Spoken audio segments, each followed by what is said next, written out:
राज्यातील शेतमजुरांसाठी आता विशेष विमा योजना आणली जाणार आहे। 1,75,00,000 शेतमजुरांसाठी विमा योजना आखली गेली आहे। राज्य सरकारने अतिशय महत्त्वाची मोठी घोषणा केली आहे। तब्बल 1,75,00,000 शेतमजुरांसाठी ही विमा योजना असणार आहे। त्यामुळे राज्यातील शेतमजुरांसाठी अत्यंत महत्त्वाची बातमी आहे। त्यांना दिलासा देणारी अशी बातमी आहे। त्यांना आता विमा संरक्षण मिळणार आहे। विमा योजना त्यांच्यासाठी आणली गेली आहे आणि त्यासाठी तब्बल कोटींमध्ये म्हणजे 1,75,00,000 शेतमजुरांसाठी आता ही योजना असल्याचं कळतंय।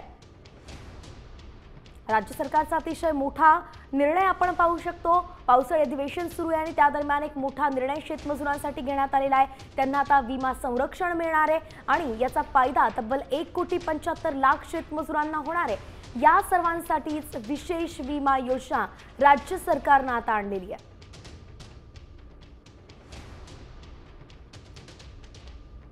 आपण पाहतो की महाराष्ट्र हा शेतकऱ्यांचा राज्य म्हणून आपण त्याला ओळखतो। देशाला सुद्धा एक कृषीप्रधान देश म्हणून आपण ओळखतो आणि अशामध्ये शेती करणाऱ्या व्यक्तीसोबतच तिथे मजूर जे असतात त्यांच्या सुद्धा अनेक गोष्टी असतात ज्याकडे लक्ष देणं गरजेचं आहे।